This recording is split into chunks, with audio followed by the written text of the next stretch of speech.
We have a lot to talk about with the Diddy raids yesterday, and it turns out there was an arrest made in Florida, a member of Diddy's entourage that was apparently headed to Antigua for spring break.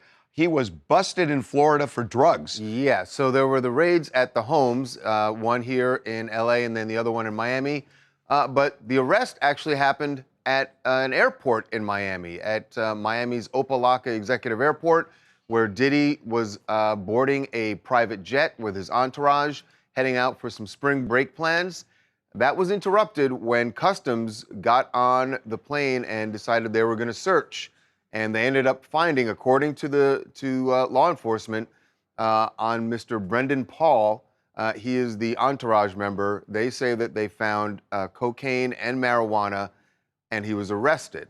Now, what is interesting about that is that Brendan Paul's name surfaced in one of the lawsuits against Diddy recently, where a former employee of Diddy's, Rodney Jones Jr., called Brendan Paul the drug mule for Diddy. Right. Again, those were his words. Yeah, you guys. So obviously we know Rodney Jones's lawsuit, explosive, salacious, alleging everything under the sun, basically. But yes, to your point, he does in fact name Brendan Paul in his lawsuit. He misspelled his name, by the way. Rodney Jones's team misspelled Brendan. But in any case, he's named in the lawsuit. He claims that not only does he handle Diddy's, quote, drugs or whatever, but he also allegedly handles Diddy's firearms. He'll hold Diddy's pistol when they go out in public, et cetera, et cetera. Poor timing, obviously, because the guy just happened to be allegedly busted with drugs on him. So again, it's not any indication on Diddy himself that, the guy might have had drugs on him. That doesn't mean they were for Diddy or anything, but obviously it's not a good look in light of what's been alleged against Diddy and against Brendan. So the timing is it's just bad timing for Diddy's camp. So what's interesting is that Brendan is the one arrest that has come out of all of those, the law enforcement activity yesterday. We saw people that were handcuffed at Diddy's home here in LA. Including his two sons. Justin and King. They were not arrested. They were detained during the search, but they were released after that. And in fact, we got some photos of them late last night where they were leaving the home. And look, maybe they're not coming back to the house. Well, the house must be torn apart. I mean, that's the way. Yes. That's the way the feds roll. When they do a search like this. I want to make a couple of points. By the way, we're going to get into them leaving the house late last night, around 12:30. And we're going to get into the show of force in a minute. But there are a couple of other things. Number one, everybody's wondering, what does this mean in terms of Diddy's exposure?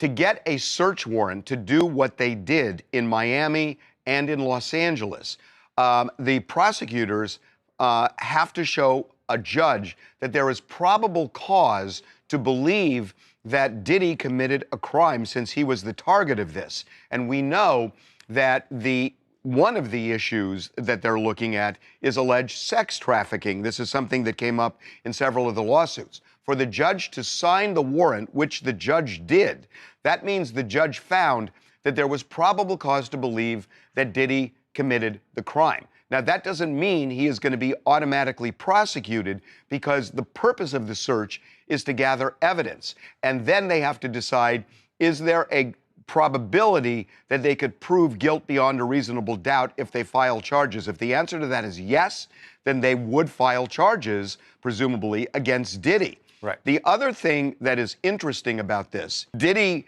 had no idea, nor did his team, that there was even an investigation, much less they were on the precipice of a search. Which I say, the fact that they didn't suspect that there might be an investigation, I don't know. I mean, with all these allegations out there and knowing that U.S. attorneys are hearing these allegations, these are the kind of things they tend to look into. And you got to imagine that Diddy, and since we know that he didn't see this coming, that there was an investigation, makes the video we got of him outside Miami Opa-locka Airport as customs agents are going kind of accentuates the point. Yeah, he just seems confused. What's the next step? What happens from here? And right now, that's anybody's call. It just depends on what they found during these raids. Is there enough, as you said, that they would feel that they could actually bring Yeah. charges against him, Yeah. try him. It looks like they were, in fact, this is what we've heard, that they were on the way with several of his kids to spring break. They actually had 2 private jets that they were going to go to. Again, we believe it's Antigua for We spring know that break.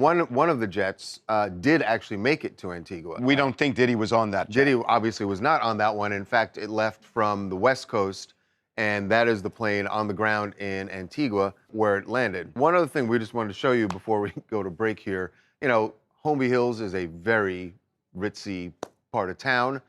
Diddy has, as you would imagine, some very famous neighbors who couldn't get to their homes, one of them being the director Ridley Scott, who was stopped, obviously, where the LAPD was there to maintain security on the street. He couldn't get to his home for a while, was standing outside on the other side of the police tape like everyone else. One of the few times that being an Oscar nominee doesn't really get you anywhere Right. in Hollywood. And they're like, sorry, sir. You get a table somewhere, but Yeah. you can't get your house.